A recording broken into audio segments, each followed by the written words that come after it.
Bonjour téléspectateurs d'Evenu TV. Votre chaîne fait un gros plan aujourd'hui sur l'association des femmes patriotes ivoiriennes de France. À cet effet, pour nous éclairer sur cette association, nous recevons pour vous Madame Topo Léontine, connue sous le nom de Tina Topo, présidente de cette association. Bonjour Madame la Présidente. Bonjour. Et merci de nous recevoir pour parler avec vous de l'association des femmes patriotes ivoiriennes de France. C'est bien ça le nom de votre association? Oui, c'est ça. Mais dites-nous, pour commencer, votre association, c'est une organisation légale, reconnue, ou bien c'est un mouvement circonstanciel que vous avez créé pour donner votre opinion? Non, c'est une association reconnue et déclarée à la préfecture de Pontoise en France ici, depuis 2003. D'accord. 2013 2003. 2003 2003. D'accord. L'association a été déclarée quand le pouvoir du président Gbagbo a été attaqué en 2002. Ah, d'accord. Et nous sommes partis aux obsèques de Bogadoudou en Côte d'Ivoire. Oui. Et c'est à mon retour que nous avons créé l'association. Donc ça fait pratiquement 16 ans que vous existez. Oui. Et comment est-ce que vous vous portez aujourd'hui? Comment va le mouvement? Le mouvement va très bien, elle se porte bien avec l'équipe qui travaille, l'équipe de, je peux dire, le bureau, plus de vingtaine de femmes. D'accord. Elles sont actives, on travaille tous les jours. Chaque mois, on a 2 réunions, on fait le point. Oui, mais justement, vous aviez à peu près, si on devait vous dire d'évaluer le nombre de membres de votre organisation, vous pouvez être estimé à combien? Oh, il y a trop d'adhérents. Depuis que l'association a été créée, puisque j'ai les documents, nous avons plus de, je peux dire plus de 200 ou 300 personnes, de femmes qui a déclaré, qui sont dans l'association, mais c'est plus le bureau qui travaille plus. Et l'objectif du mouvement, c'est quoi? Vous avez créé l'association pourquoi? Nous avons créé l'association justement pour... parce que nous sommes des femmes. Quand nous avons vu que la Côte d'Ivoire était agressée, et les femmes ont été violées et agressées, et les Ivoiriens découpaient les bébés, même tuaient les enfants, et nous avons eu un choc. Et quand un pouvoir légal est en place et qu'il a été attaqué par les Occidentaux, les Blancs qui veulent faire la loi en Afrique, cela révolte les femmes. Et pour les femmes que nous sommes, nous avons dit non. Et voilà. D'accord. Et donc vous avez mis en place donc, ce mouvement. Et depuis que vous êtes créé, quelles sont les actions qui, vous en tant que président, vous ont marqué dans votre parcours jusqu'à aujourd'hui? Vous avez mené des activités? Ce qui m'a marqué, c'est que en 2011, quand nous avons vu 2010-2011 notre président élu légalement, le président Laurent Gbagbo, et quand nous avons vu qu'il a été agressé par la France, l'armée française, humilié et sa femme, j'ai appelé la rue. J'ai appelé la rue, j'ai appelé le Kodjo Rouge. C'est là que j'ai initié le Kodjo Rouge. Ah oui, justement. Et parce qu'on avait tellement mal au cœur, j'ai appelé les femmes à venir dans la rue. Et nous allons faire le Kodjo Rouge contre tous les présidents qui ont agressé la Côte d'Ivoire. Oui, justement, ça avait fait beaucoup de bruit. Vous n'êtes pas gêné de vous retrouver pratiquement nus dans les rues de l'Europe? Non, non, non. Comme nous sommes en Europe, j'ai lancé l'appel, je disais aux femmes, achetez vos kodjo. J'ai appelé ça le rouge parce que c'est le sang des Ivoiriens qui ont été versé. Donc moi, j'appelais ça le kodjo rouge. On peut dire kodjo n'importe quelle couleur. J'ai dit le rouge pour le sang des Ivoiriens. Portez les kodjo à la maison, mais je lance le kodjo 2 mois avant. Et vous avez manifesté un peu partout en Europe? En France, nous avons fait le kodjo ici, mais les autres manifestations, c'est partout en Europe on a été. À Strasbourg, à Bruxelles, on a été. À Genève, on a été, même en Italie aussi. Et puis on a été même à Nantes. On peut dire, au regard de la décision qui a été donnée récemment par la Cour pénale internationale, on peut dire que votre action a apporté le président Laurent Gbagbo étant libre. Vous pensez la même chose que nous? Ben oui. D'accord. Ben oui, parce que nous avons mené la lutte pendant quand même 8 ans. Et il y en a, beaucoup étaient fatigués, qui n'avançaient pas, comme avait dit le président Laurent Gbagbo. Il dit, vous êtes en groupe et puis vous courez quand on mène la lutte. Vous avancez, vous pouvez être 30 ou bien, non, 300 ou 100 personnes, mais il y en a qui restent en cours de route, ils sont fatigués, ils restent jusqu'à 10 arrivent. Durant toute cette période, vous avez eu l'occasion Durant tout cette période, vous avez eu l'occasion de parler avec le président Laurent Gbagbo. Il était au fait de tout ce que vous faisiez dans les rues pour lui? Il a su qu'on a fait le Kodio Rouge parce que en 2013, il y a un monsieur, j'étais au travail, comme moi, les renseignements généraux, quand on fait les cas pour voyager, il m'appelle et vous amenez combien de personnes, combien vous êtes.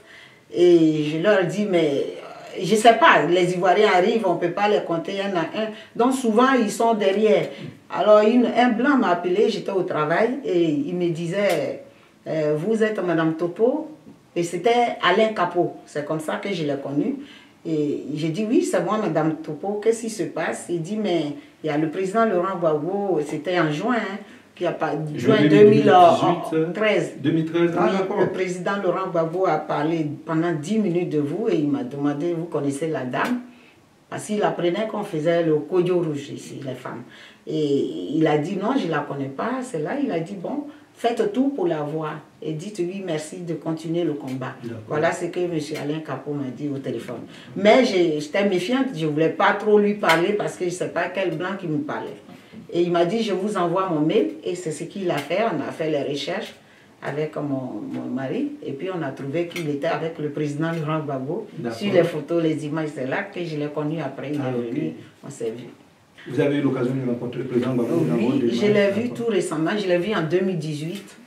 J'ai été, grâce à... J'ai toujours fait les démarches pour qu'on m'amène auprès de lui et mes femmes, mais les gens ont toujours jonglé, comme d'habitude. Alors j'ai vu son conseiller, l'un de ses conseillers, dont je dois taire le nom, qui m'a appelé, et il ne vit pas ici. Il m'a appelé, il dit, mais est-ce que... Madame Topo, vous avez déjà vu le président? J'ai dit non, il dit mais c'est pas normal. Et il a tout fait, il a appelé le président et le président a accepté. Le ministre Blé Goudé a accepté. Et nous sommes partis le 19, je suis partie là-bas le 18, j'ai dormi à l'hôtel.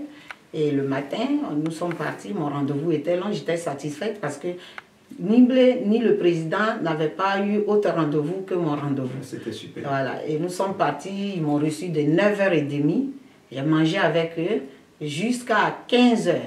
Même quand le gardien a dit qu'il était là, le président dit il n'est pas là, c'est pas vrai. Et après, bon, mais quand il a vu la feuille, il dit bon, mais on s'est séparés comme ça. D'accord, aujourd'hui il est libre, il est dehors, le ministre Charles Blé Goudé, il est dehors. Quelles sont les perspectives de votre mouvement? Qu'est-ce que vous entendez faire maintenant? À mi-chemin de votre lutte. Il est libre, c'est une joie pour nous et puis c'est une victoire pour nous. C'est ça.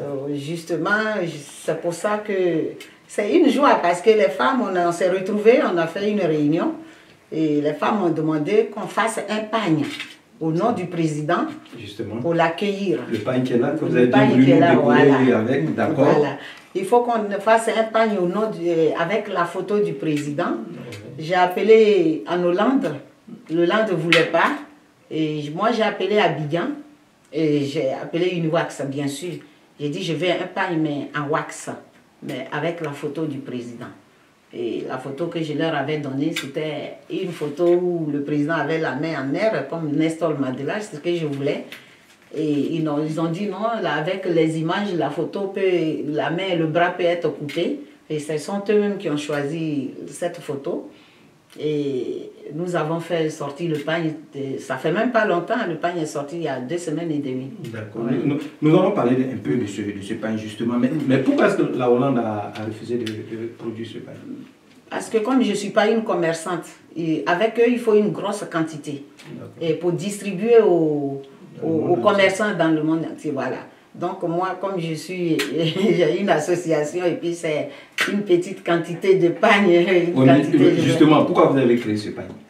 Bon, justement, j'ai créé ce pagne, comme je viens de le dire, que ça a été une victoire pour nous, parce que quand même, nous avons, d'autres ont commencé maintenant, ils nous ont trouvé en cours de route, mais depuis 2002, et après 2010, on a géré les élections, on s'est dit qu'on est fatigué, on va se reposer, le président a eu les élections et il y a eu encore la même chose.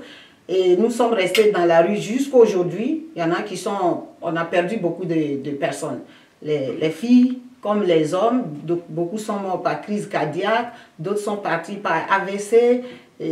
Dans la rue, parce que le choc que tout le monde avait, les femmes pleuraient dans la rue à chaque fois qu'on appelait la rue pour marcher. Et on a perdu beaucoup de nos soeurs, nos amis. Et aujourd'hui, avec le groupe qui a continué, Dieu merci, le Seigneur nous a donné la force pour continuer le combat. Nous avons avancé jusqu'à aujourd'hui. Et notre président, on apprend aujourd'hui qu'il a été acquitté avec son ministre Blé Goudé. Ça a été une victoire pour nous. Alors nous avons créé ce pagne pour la victoire que nous avons eue. Et pourquoi créer ce pagne à cette couleur? Oui, justement la couleur, parce que la couleur crée polémique sur les réseaux sociaux. Oui, mais... D'aucuns disent que ça aurait été bleu, on connaît le président Laurent Gbagbo. Je n'ai pas marché avec une couleur bleue. Quand je me mets devant, je vais devant, quand je vais dans un pays et que je manifeste pour dire libérer mon président, libérer le ministre Charles Blé Goudé et libérer la Côte d'Ivoire. Nous avons bien sûr nos militaires qui devaient nous défendre dans les prisons. Beaucoup sont empoisonnés et tout ça. Quand on demande la libération de la Côte d'Ivoire et le président Laurent Gbagbo, nous on ne porte pas le bleu. Parce que si je porte le bleu et la couleur rose, on ne sait pas de quel pays je viens. Mais une fois que je mets orange, blanc, vert sur moi, même mon t-shirt est orange et que je vais devant quelque part pour dire non, on sait que je viens de la Côte d'Ivoire et que je suis là pour mon pays, je suis là pour Laurent Gbagbo, je suis là pour son ministre. Vous allez donc au-delà des partis politiques, c'est ce que vous êtes en train de nous dire? Moi, je suis une femme, les enfants du pays ont été agressés, nos enfants sont en prison, le combat, la lutte n'est pas finie. Il y a nos militaires, comme je viens de le dire. Donc, et si moi, je dois tout, si nous les femmes, on va dans la rue, c'est pour dire libérer nos enfants, libérer nos parents, libérer nos soeurs, parce qu'on a quand même nos soeurs qui ont été violées, ça nous choque, c'est pas un problème. Et puis les enfants qu'on tue, même là encore, ils ont créé un système de microbes où on tue les enfants, les organes, ils prennent. C'est choquant, ça choque les femmes. Donc moi, je vais et je dis haut et fort, non, libérer mon pays. Et je dois porter la couleur de ma patrie, qui est orange, blanc. Mais il se trouve que certains internautes, nous avons visité un peu les réseaux sociaux, ils trouvent que la couleur ressemble trop aux couleurs du RHDP, si je peux me permettre de les... Moi, je ne sais pas, j'ai jamais connu, depuis que je suis né, une couleur de RHDP, donc moi, je ne sais pas de quelle couleur il parle. Je ne sais pas. Si ça existe en Côte d'Ivoire, je suis ici en France, je n'ai jamais connu une couleur qui s'appelle une couleur de RHDP. Je suis né, j'ai connu le drapeau de la Côte d'Ivoire sous Houphouët-Boigny, qui était orange, blanc, vert, et qui est toujours la même couleur. Quand un président ivoirien, il fait un discours ou bien il est quelque part, c'est le drapeau qui est derrière ou devant, orange, blanc, vert. Quand comment on les appelle, un maire de la Côte d'Ivoire, un député, il met toujours la couleur orange, blanc, vert. Donc je suis né dans ça et c'est ce que je connais. Mais la couleur qu'ils appellent une couleur RHDP, moi je ne l'ai jamais vue, je ne connais pas qu'ils m'amènent cette couleur pour que je voie. D'accord, restons toujours dans le panier. Il est juste derrière nous, vous avez souhaité qu'il soit avec nous. Oui. Il y a quand même des symboles. Est-ce que vous pouvez nous expliquer? Nous voyons là un arbre, nous voyons là une colombe. Vous pouvez nous donner un peu la signification de l'arbre d'abord? L'arbre qui est là, ça c'est l'arbre en Dida s'appelle Gbabo. Gbabo. Voilà. En Bété on dit Gbabo aussi. Gbabo c'est quoi? C'est l'arbre à palabre. Là où nos parents, les villageois, ils règlent leurs problèmes. Quand il y a un problème, même s'il y a eu l'assassinat dans un village ou bien du viol, on va voir le chef du village. Et le chef du village appelle les villageois, tous les villageois, sous l'arbre à palabre. Et c'est là tout se règle, mais ça reste. Ça ne va pas à la police, ça ne va plus au commissariat. Et ça reste entre eux et tout ça. En fait, vous êtes en train de nous expliquer que Gbabo signifie arbre à palabre. Gbabo signifie arbre à palabre. En Dida, en Bété. C'est son nom. D'accord. Et j'ai mis l'arbre parce que lui, vous voyez son langage toujours. Même dans cette guerre, dans tout ce qui lui est arrivé, il a toujours dit aux rebelles, asseyons-nous et discutons.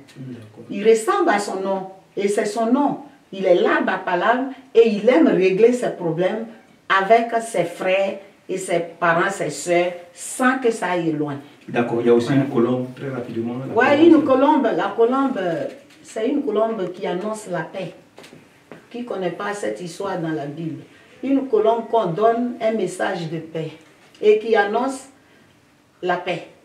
Alors j'ai mis la colombe, les enfants de Côte d'Ivoire que nous sommes, les filles de Côte d'Ivoire que nous sommes, nous avons beaucoup souffert par les ennemis, les étrangers qui sont venus envahir la Côte d'Ivoire, qui nous ont mélangés aujourd'hui.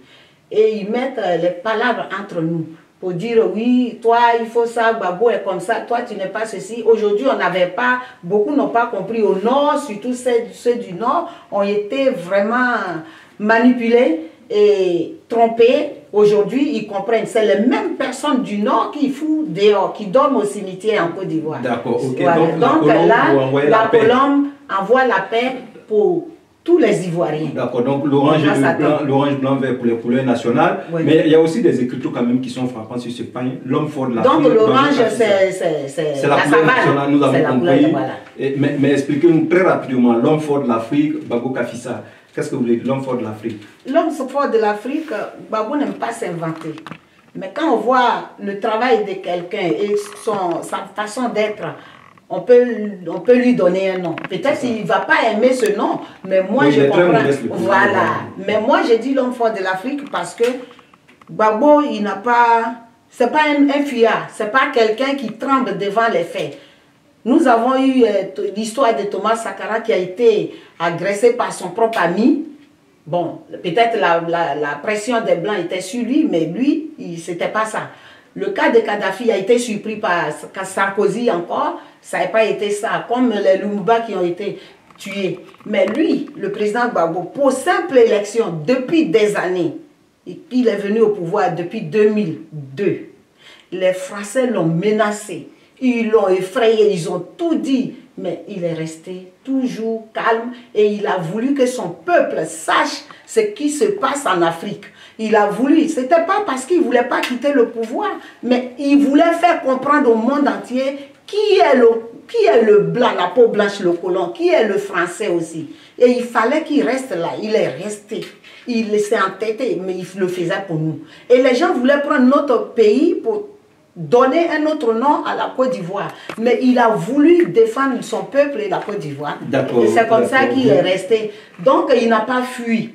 Et donc, il a été agressé, ils l'ont amené, ils l'ont humilié, mais quand même il est resté. Et jusqu'à La Haye, il est resté, il a tenu sa parole. C'est pour ça qu'on l'a appelé l'homme fort de l'Afrique. Parce qu'aucun président de l'Afrique ne peut le faire. Très rapidement.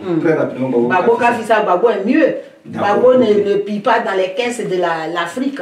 Et il pense à son peuple. Il préfère que son peuple bouffe que lui-même. Donc il est mieux que les autres.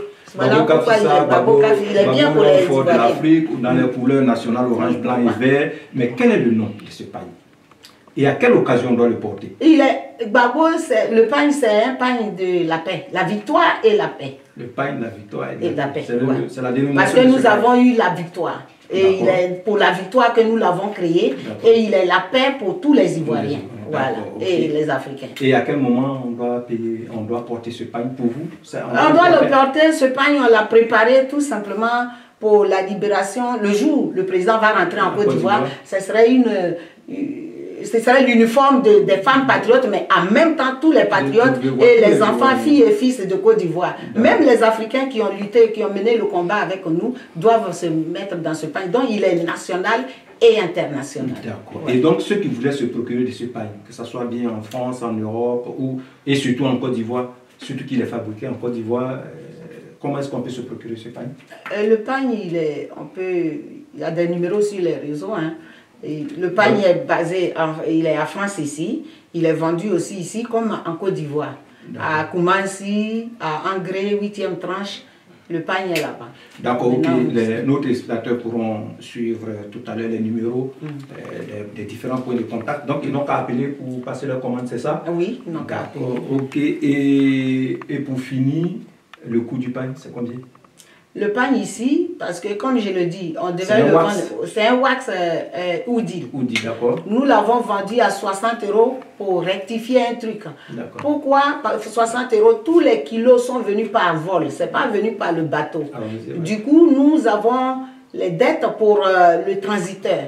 Donc, même si on le vend à 60 € que nous, on a un peu à rembourser, L'essentiel de se faire plaisir, faire une joie. Ce n'est pas l'argent que nous cherchons. D'accord. Voilà. Donc 60 € le... Ici, Abidjan, c'est 25 000. Madame la Présidente, Madame Toko Leontine, nous sommes quasiment à la fin de notre émission. Nous vous donnons l'occasion de donner le mot de fin à nos téléspectateurs. Quel message pour les Ivoiriens, pour tous ceux qui n'avaient pas compris aussi la couleur de ce pain et pour tous ceux qui voudraient s'en procurer, si vous aviez le micro pour dire ce que vous voulez. Merci.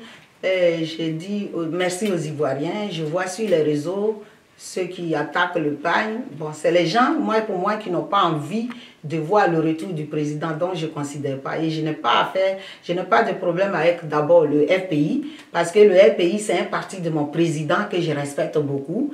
Et les dirigeants du FPI sont des cadres, les intellectuels et les gens sages. Et ils ne m'ont rien dit, donc je ne parle pas d'eux, parce que je lutte pour eux, et les femmes luttent pour eux. Merci, j'ai dit aux Ivoiriens d'aller en Côte d'Ivoire, ceux de la Côte d'Ivoire, d'appeler les numéros qui sont sur les réseaux. Donc, d'appeler les numéros d'Abidjan. Le pain n'est pas sur un marché, mais c'est avec ces personnes-là, et aller les appeler et prendre le pain. Bientôt, notre président va arriver. Au niveau de la France, ici, c'est déjà parti aux États-Unis. On doit le faire partir encore en Allemagne bientôt.